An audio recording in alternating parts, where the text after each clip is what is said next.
യേശുവിൽ സ്നേഹം നിറഞ്ഞ സഹോദരി സഹോദരന്മാരെ, ക്രിസ്മസ് സന്ദേശം 17-ാം ദിവസം.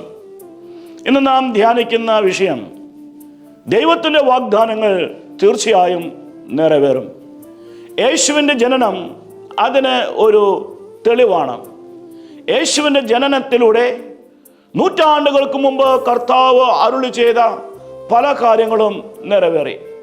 ഉദാഹരണത്തിന്, യേശുവിൻ്റെ ജനനത്തിലൂടെ ഏശയ്യായുടെ പുസ്തകം 7-ാം അധ്യായം 14-ാമത്തെ വചനത്തിലെ പ്രവചനം നിറവേറി.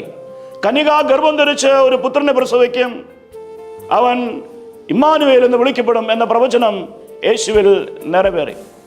യേശു ജനിച്ചപ്പോൾ ദാവീദിന് നൽകപ്പെട്ട വാഗ്ദാനം നിറവേറി.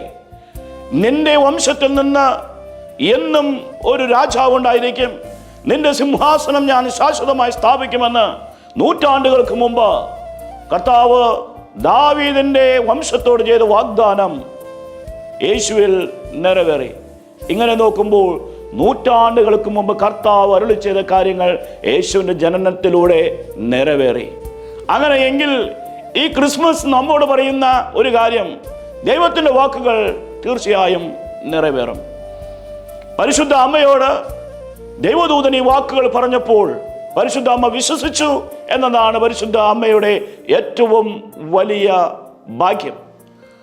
ലൂക്കായുടെ സുവിശേഷം 1-ാം അധ്യായം 45-ാമത്തെ വചനത്തിൽ പരിശുദ്ധ അമ്മയെക്കുറിച്ച് എലിസബത്ത് അമ്മ പറയുന്നു, ദൈവം അരുളി ചെയ്ത കാര്യങ്ങൾ സംഭവിക്കുമെന്ന് വിശ്വസിച്ച നീ ഭാഗ്യവതി.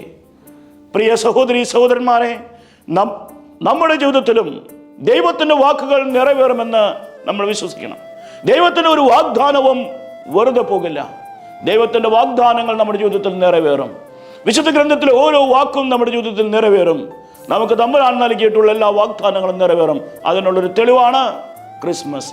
അതിനാൽ ഈ ക്രിസ്മസിൻ്റെ അവസരത്തിൽ ദൈവത്തിൻ്റെ വാക്കുകളിൽ വിശ്വസിക്കുവാനും ആ വാക്കുകൾ നിറവേറുമെന്ന് പരിപൂർണമായി പ്രത്യാശിക്കുവാനും നമുക്ക് പരിശ്രമിക്കാം.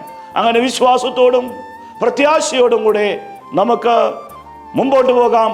സർവശക്തനായ ദൈവം നമ്മെ സമൃദ്ധമായി അനുഗ്രഹിക്കട്ടെ.